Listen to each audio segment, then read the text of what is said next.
Hello everyone. Welcome to the second part of our orientation. In this part we're going to talk about doing the reading.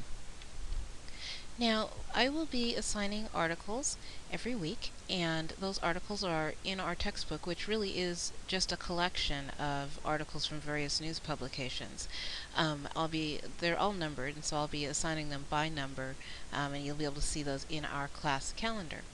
I'll also be assigning audio and video stories from the internet. I know in online learning we tend to do a lot of reading, and so occasionally I like to shake things up and give you something to listen or see instead.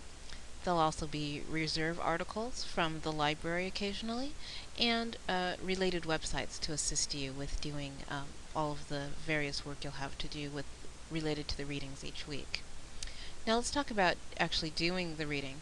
Before you actually start, you'll want to print out your quiz preparation questions.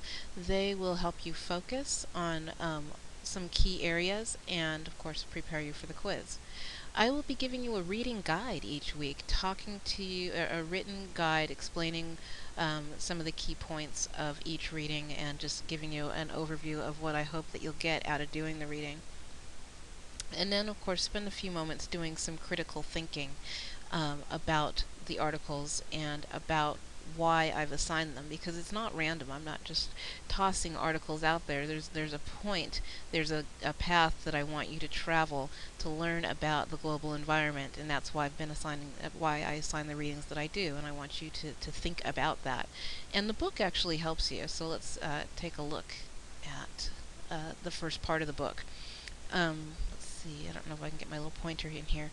Anyways, the first part of each unit, and we'll be pretty much moving through the book by unit, gives you a little overview. Under the unit selections, it tells you which articles we have, key points to consider, sort of gets at that why are we talking about these things in this context. So make sure you spend a moment reading that. It also will refer you to the student website, which has additional information, any good websites related to the articles, and this is a great spot. These websites are a great spot to start with your research for your weekly essays, so don't forget those are there.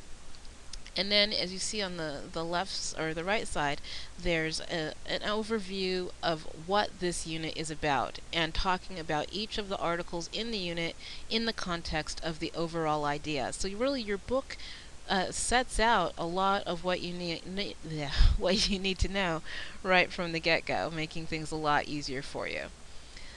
Once you get into the individual articles, let's see, my computer's a little slow this morning. Sorry about that. Once you get into the individual articles, really read carefully. Take a note, who's the author?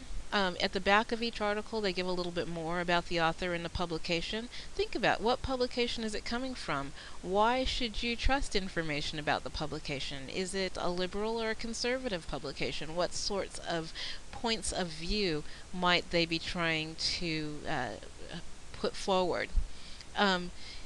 When you're looking at the article, just do a quick skim before you start. Look at some of the bullet points. A lot of them will have headings that you can look at. Again, my computer's going a bit slow. I'm sorry about that. Come on, computer. Some of the articles will have headings that you can look at. Here's another article that I'm not actually assigning, but it gives you an idea of some of the things that are going to be coming up later in the quarter. And you can just sort of skim through looking at the various headings, and that'll give you a good idea of what's coming. Look at the charts, think about those, look at the various items. The book, the structure of it really can give you a good way to move forward, so take advantage of that. Don't forget to read the footnotes and pay attention to that information as well. It's very tempting to skip past that, so don't do that.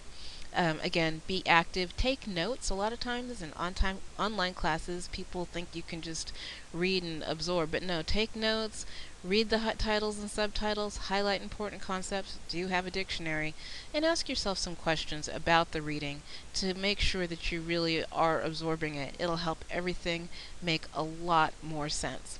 So that's the end of this part on doing the reading, and our next part is going to be on the